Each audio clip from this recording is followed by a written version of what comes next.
Yo sin el bonsai sería una persona completamente diferente. No sé, mejor seguramente no, pero completamente diferente. Toni Palleras forma parte de la historia del bonsái de nuestro país. Tras una vida dedicada a este arte, hoy comparte en este nuevo capítulo su punto de vista y hablamos de algunos árboles tan míticos como aquel huyastre llamado el nudo. Empezamos.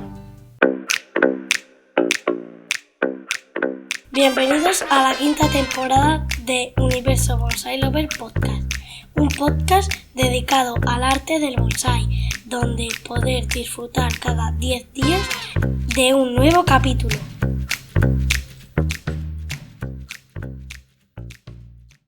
Hoy tengo el placer de entrevistar a un referente del bonsái, además un referente con el que muchos de los aficionados hemos crecido, no solo por sus obras maestras, que hoy hablaremos de algunas de ellas, sino por el papel que tuvo en la historia del bonsái en nuestro país al inicio del siglo XX. Es para mí todo un orgullo tener a Toni Palleras aquí en el podcast. Muy buenas, Toni, ¿qué tal? ¿Cómo estás? Buenas tardes. Muy bien, muy bien. Bueno, Toni, yo siempre empiezo con la misma pregunta la primera vez que venía al podcast. ¿Qué es para ti el bonsái? Difícil, una pregunta complicada. Yo creo que para mí, bueno, el bonsái ha sido el medio que me ha permitido desarrollarme como persona. A decir esto lo puedo decir ahora, antes no lo sabía, porque me ha enseñado respeto, me ha enseñado a aprender a percibir la naturaleza, pero tal como es decir, no como la vemos nosotros, sino como es ella en sí. Y me ha enseñado a valorar lo que realmente importa en esta vida. Pero esto lo puedo decir ahora. Cuando empecé con el bonsai era algo totalmente diferente. Oye, ¿y cómo empezaste tú en el bonsái? Ya hace añitos. Ya hace añitos. Yo estudié en Inglaterra y en los años 80, yo creo que era el 82, 83, vi una exposición, bueno, en una feria que se llama Chelsea Flower Show, que se hace en Londres, que vi unos bonsáis. No, ni recuerdo cómo eran, ni recuerdo qué eran, ni nada. Simplemente me sorprendió mucho. Había una exposición, una parte de la feria, era jardinería oriental. Y había ikebana y mucha cosa de cerámica y unos bonsai. Y la verdad es que me sorprendió, me impresionó tanto que pensé, yo quiero hacer esto. Igual como sea, pero yo esto lo voy a aprender. Y claro, a principios de los 80 en Europa es que no había nadie. En Inglaterra en esa época había un señor que todavía vive, se llama Peter Chan, que fue uno de los pioneros del bonsai allí. Él es de origen chino, no japonés, pero su familia ya había cultivado bonsai en China allí y él se dedicó a la jardinería en Londres y empezó a hacer, y fue mi primer contacto con los bonsai un poquito, que me explicaron qué era, ¿no? Porque vamos, libros ni locos, herramientas, nada. Libros en español no había ninguno y en inglés había alguno he traducido, pero horrible, realmente horrible. Todavía lo conservo y no sirve para nada. Después, poco a poco, yo iba haciendo alguna cosa, iba recogiendo algún arbolito del campo y plantándolo en una maceta. Y en el año 84, por trabajo, fui a la feria de Iberflora en Valencia y ahí vi la primera exposición de bonsai en España. Bueno, no sé si era la primera, pero la primera que vi yo. Y pude hablar con algunos de los de la Asociación Valenciana de Bonsai, que años después he tenido mucha relación con esta asociación, pero que en esa época eran los pioneros del bonsai en España. Yo supongo que sí, tengo alguna fotografía de esa exposición, y si lo viéramos es que nos daríamos vergüenza de lo que habías puesto allí y todo, pero era el inicio. Poco más tarde, también en Valencia y a través de la Asociación Valenciana de Bonsai, contacté con una empresa que se llamaba Libre Bonsai, que era propiedad de un señor valenciano que se llamaba Antonio Montijano, y que, bueno, nos engatusó a los que empezamos a hacer bonsái o dedicarnos de una manera profesional al bonsái a principios de los 80. Y poco a poco pues fui haciendo mis pinitos y aprendiendo de la prueba-error, porque no teníamos referencia en nada, y poco a poco pues me fui implicando más, y cada vez también con la empresa Iber Bonsai, pues dedicándome un poquito a la comercialización del bonsai y a vender herramientas y macetas, y me involucré un poquito más en la parte profesional. Y bueno, así poco a poco pues, acabé pues dedicándome prácticamente en exclusiva al bonsai.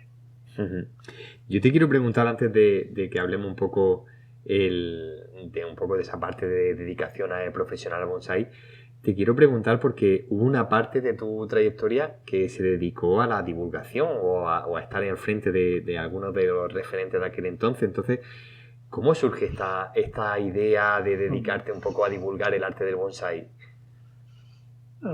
Creo que la culpa la tuvo que estuve 2 años de profesor en un instituto enseñando jardinería a jovencitos. Eso de intentar enseñarle a la gente lo que yo sabía, y con mucha frustración, porque es muy difícil, sobre todo con adolescentes, hacerlo. Pero esta parte de intentar explicar o compartir los conocimientos que tenía, me fue estirando un poquito hacia esto. También tuvo la culpa un poquito Miguel Mas, que era en esa época el editor de la revista Bonsai Actual, que me pidió que redactara algunos artículos técnicos sobre abonos, sobre cicatrización, sobre algunas cositas, partes técnicas de morfología vegetal, más de artículos técnicos no tanto artísticos o de creación de bonsai. Y me lo pidió como técnico, es decir, para poder... Entonces hice algunos artículos así, la verdad es que salieron bastante bien, me llevó mucho tiempo, además me gustaba. Tiene un artículo, rodaba en mi despacho, rodaba meses hasta que lo tenía escrito hasta la última palabra exactamente igual como me gustara. Y es una cosa que la verdad es que me gustó. También Miguel Mas me incitó a que documentara fotográficamente los trabajos que iba haciendo con bonsai, sobre todo con Ullastras, que en esa época el Ullastra pues era un completo desconocido en España, porque era, de hecho, en Mallorca, en la primera exposición que estuve yo en Mallorca de la Sociedad Balear de Bonsai, a los Ullastras la etiqueta ponía olivo, porque no distinguían del olivo de cultivo al Ullastra silvestre. Entonces, con lo del Ullastra, sí que tal vez empecé a hacer algunos artículos con árboles que estaba trabajando y se acabaron publicando, y al final pues acabé publicando para Bonsai Actual, para revistas italianas, francesas, a Bill Balabanis o William Balabanis, que tiene una revista Bonsai de Estados Unidos, también publicó algunos artículos míos. La revista china de la Asociación China de Bonsai también publicó artículos míos, pero tal vez no, tal vez fue un poquito de intercambio ya como a través de la revista Bonsai Actual intercambiábamos artículos de los chinos con la de aquí, entonces no era tanto por la calidad de los artículos, sino que había un poquito de trampa, ¿no? Pero bueno, se han publicado artículos de muchos países, en la revista de muchos países, gracias a esto. Y luego esa implicación en la creación de artículos y un poco en la divulgación te hizo coger, en un momento de la historia de esta mítica revista que tú has nombrado, de Bonsai Actual, te hizo coger un poco la rienda y ser tú el que estaba al frente de esta revista, ¿no? Bueno, yo estuve al final, yo estuve justo en la recta final, ya cuando la revista, de hecho tengo el desagradable honor de haberla cerrado. sí, al final un poquito la cogí un momento tal vez de mucho bajón, porque la revista Bonsai Actual al principio era la traducción de la revista Kimbon, de la Asociación Japonesa de Bonsai. Uh-huh. Y prácticamente los primeros números eran la revista traducida del japonés al español y alguna cosita, muy poco, de bonsai español, poquísimo, muy poca cosa. Poco a poco fueron ganando peso los artículos españoles o exposiciones, reportajes de exposiciones, pero la base era la Kimbon. Justo cuando yo entré, la revista Bonsai Europe adquirió todos los derechos de la revista Kimbon para toda Europa. Uh-huh. Y eso significaba que se perdía poder publicar los artículos de la Kimbon en Bonsai Actual. Y toda la parte japonesa de los artículos desapareció de la revista de golpe. Bueno, no desapareció de golpe, porque conseguimos a través de contactos directos con artistas japoneses, pues conseguir material directamente de la fuente y no de la revista. Uh-huh. Pero las revistas en esa época desaparecieron prácticamente todas las revistas de los kioscos. Los kioscos desaparecieron. Entonces ya al final no tuvimos más remedio que cerrar, porque es que era imposible mantenerla. También por el sistema de distribución es muy complicado. Para tener una revista en un kiosco te obligan a que les lleves 10 revistas y una distribuidora pues quiere 10 revistas en cada uno de los kioscos que tiene a su distribución, y eso significa una gran cantidad de números, de ejemplares publicados que luego te devuelven si no los venden. Y al final, bueno, se cerró, no quedaba más remedio. Pero bueno, para mí fue un honor estar en la revista Bonsai Actual, que ha sido referente para todos nosotros, y también una experiencia fantástica, porque me abrió las puertas a conocer bonsai de otros países y conocer a artistas de muchos países diversos, y no solamente Japón, sino de muchos del sudeste asiático, con los que sigo manteniendo amistad y muy buenas relaciones con ellos. Además, eso, ¿no? Tú has dicho, ese primer encuentro con el bonsai japonés. Hace una semana, esto es una anécdota que me ha pasado, llegaron a mis manos unos libros japoneses, y eran los primeros artículos que se publicaron en Bonsai Actual en la edición de Japón, porque como tú has dicho, esas primeras revistas de Bonsai Actual eran traducción literal de artículos que se publicaban en una serie de monólogos de Japón, y me resultó súper curioso decir, ostras, yo cuando estaba hojeando los libros decía, esto lo he visto yo en algún sitio, y la persona que me lo ofreció me dijo, sí, es que esto era de dónde nacían los artículos de paso a paso, de cómo cuidar, y sobre todo la historia esta. Yo recuerdo con esos cómics de Pepe, ¿no? De ese aficionado que iba andando por el campo y recuperaba un árbol, que aparecían en viñetas en algunos de estos paso a pasos de Bonsai Actual, y aparecen igual en estos catálogos que me han llegado a mi mano. Y digo, joder. Sí. Pero bueno, la verdad que sí, que es entre comillas, los que amamos el formato de papel, pues es verdad que es un poco triste, ¿no? Que poco a poco se vayan cerrando. Hace poco, la semana pasada, creo que se recibía la noticia de que Bonsai Focus también cierra la publicación en papel. Claro, es por la misma razón. Yo creo que con el tiempo quedarán las revistas que se puedan mantener con suficiente subvención y exclusivamente por suscriptores. Por ejemplo, en Italia hay 2 revistas, creo que hay alguna más, pero hay 2 revistas que siguen publicándose. Una pertenece a una asociación de bonsai, y la otra a un garden, a un centro de bonsai, a Crespi. Entonces, claro, los 2 tienen fuentes de ingresos diferentes a la que es la venta de ejemplares.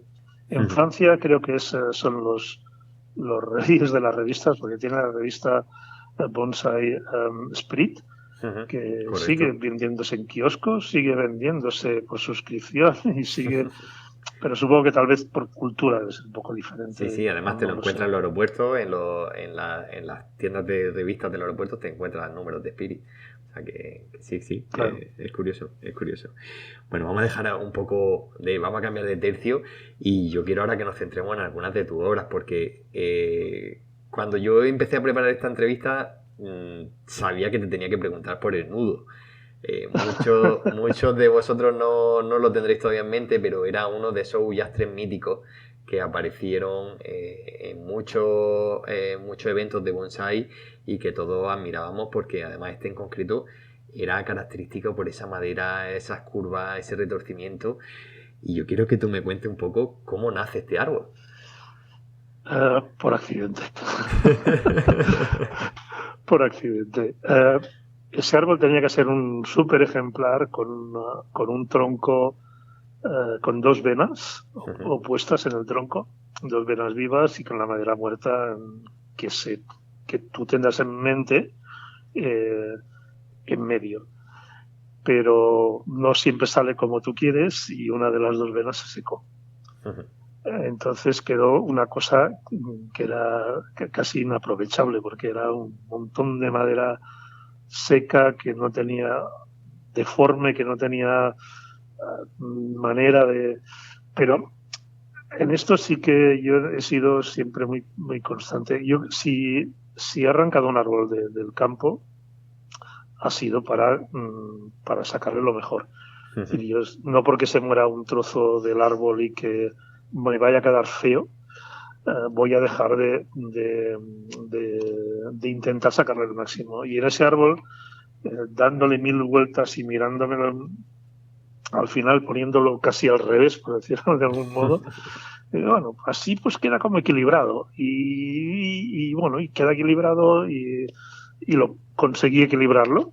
Es decir, con un montón de madera y una copita colgante, pues estaba estabilizado, un árbol que aunque era muy espectacular porque era muy como estilizado, los jeans muy vivos, pero quedaba bien equilibrado, estaba muy bien compensado y la verdad es que quedé muy contento de cómo quedó. Y de hecho Kobayashi, cuando lo vio en una exposición en Alcobendas, se echó un paso para atrás al verlo porque como se asustó y todo, y le dio un premio de obra maestra a ese árbol. Pero sí, pero está bien. No, es un trabajo que me ha gustado. Creo que lo publiqué en la revista, todo el trabajo, y en un artículo, y creo que sigue estando en la red y se puede consultar. Además hay un número de esa revista que habla del trabajo en los ullastres y uno de los que participó en ese artículo fuiste tú con el nudo. Y contaba un poco la historia. Sí, correcto. Sí. No, es un árbol y además la copa se comportó muy bien. A veces los árboles son caprichosos y alguno tú intentas darle una forma y él no quiere. Y eso tienes que aceptarlo.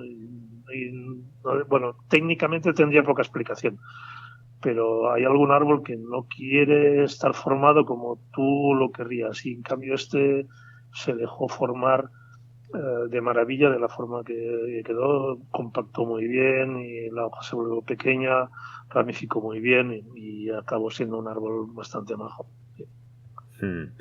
Oye, ¿y qué es de ese árbol a día de hoy? Pues sigue en mi patio. No sé cuántos años llevará ya, pero lleva años ya conmigo. Yo cuando murió mi madre hace unos, creo que son 7 años, 7, 8 años, vendí prácticamente todos los árboles que tenía porque me quedaba sin espacio para poderlos tener, que los tenía en casa de mi madre, y me quedé con los que más me gustaban o los que más cariño les tenía y con los que me gustaba seguir trabajando con ellos. Y lo demás me tuve que deshacer por falta de espacio. Pasamos de un terreno grande a un espacio pequeño. Y este sigue ahí. Tuvo un pequeño percance, que en Menorca padecemos el viento de tramontana de vez en cuando, y se cayó. del banco y se rompió un jean que está, bueno, no sé, lo volví a pegar, pero bueno, sigue estando ahí, sigue estando bonito y sigue en plena facultad. Qué bien, qué bien. Me alegro mucho porque muchas veces se pierde la pista, ¿no? de algunos árboles. Y bueno, que siga teniendo a su creador como cuidador es una gran señal, es una gran señal. Oye, Tony, y aparte del nudo, ¿qué otros árboles que tú recuerdes que hayas trabajado siguen en tu colección o sigues teniendo contacto con ellos? Bueno, y hay alguno que hay uno Yastra que grande, bastante grande, que estuvo participó en la Ginkgo y en Milán ganó el premio en la Crespi ganó un premio al mejor olivo. Que este no es mío, ya lo vendí hace años, pero lo sigo cuidando porque pertenece, bueno, su dueño lo donó al Ayuntamiento de Mahón y tiene una pequeña colección y lo sigo cuidando con los años. Y este también le tengo mucho cariño, aunque no sea mío, no es mío, pero de hecho los árboles no son nuestros, nosotros somos simplemente los cuidadores. Y luego hay una sabina menorquina, Juniperus turbinata, que creo, bueno, es el árbol que lleva más años conmigo, lleva desde el 86, 87, y la verdad es que es un árbol que le tengo muchísimo cariño. Tiene una maceta también muy peculiar porque se le hicieron a propósito para este árbol un artista de Tokoname y que ahora esto ya es imposible conseguir que un artista japonés te haga una maceta medida. Pero en esa época, bueno, había tal vez más tolerancia. Y luego uno más grande, una sabina, que no es que sea muy bonita, bueno, bonita lo es, pero no es un árbol con el que dirás, mira, voy a un concurso, porque tiene demasiados defectos que son irreparables, a no ser que hagas una destroza muy grande, porque es un árbol que le calculamos, porque tenía la parte principal del tronco estaba muerta, y hacía como una especie de punzón en la roca que se hundía, y esa parte al cortarla pudimos recuperar prácticamente todo el diámetro del tronco antiguo y empezar a contar anillos. Y las sabinas, sobre todo en Menorca, esta es la sabina turbinata, que es una variedad de la fonicea, en Menorca produce 2 anillos anuales. Y empezamos a contar anillos y llegamos a 600 y pico anillos. Wow. Es un árbol que tendrá más de 300 años. Que es un árbol que que nació cuando Menorca era británica. Entonces ha visto de todo, ¿no? Y después de 20 o más generaciones de humanos sigue estando vivo y sigue estando conmigo. Y esto le tengo un cariño especial por esto, porque ha vivido lo que yo no viviré nunca. Es decir, tiene una historia, ha vivido 3 siglos y esto nosotros vivimos poquísimo comparado con estos árboles. Sí, y alguno más que le tengo aprecio, pero bueno, y al final los cuidas más que... Yo no tengo el concepto de propiedad, sino simplemente que disfruto de ellos y los cuido lo mejor que puedo. Me gusta mucho esa reflexión y sobre todo eso, el que no nos damos cuenta de la longevidad que tienen nuestros árboles, y muchos de ellos llegan a nuestras manos y luego pasarán a otras y seguirán en la vida hasta que ellos quieran, ¿no? Un poco, hasta que nuestros cuidados se lo permitan. Pero wow, 300 años de tener un árbol de 300 años es como tú dices, qué historias nos podría contar, ¿no? Claro. Yo te quiero preguntarte, porque como tú has dicho al principio, hubo una parte de tu vida profesional que te dedicaste al bonsái. ¿Qué se siente? Sí, ¿O cómo ha sido vivir esa profesionalidad del bonsái? Era joven también. A ver, estamos hablando de los años 90 y 2000. En España hubo una explosión de asociaciones de bonsai. Cada pueblo tenía una o dos asociaciones de bonsai. Y todo el mundo hacía, en primavera o en otoño, organizaban exposiciones y los ayuntamientos eran muy generosos en esa época también porque la fiscalidad de sus cuentas no era tan estricta como es ahora. Entonces les permitían dar subvenciones sin pedir demasiado explicaciones en qué las utilizaban. Y el resultado era que todos los ayuntamientos pagaban a las asociaciones subvenciones para que hicieran lo que quisieran con ellas. Y lo que hacía todo el mundo era contratar a gente para hacer talleres o hacer demostraciones. Claro, tanto club, tanto sitio y tan poca gente que se dedicaba a esto, pues acabábamos que en primavera, pues todos los fines de semana estabas fuera de casa dando talleres. Estuvo bien, porque aparte de rodar por España con todo el cariño que te trata la gente y aparte de aquí, pues también me permitió en su momento pues salir fuera de España, conocer el bonsai en Italia, en Francia, en Bélgica, hasta en Dinamarca, pero profesionalmente. Pero todo esto cambió y yo también.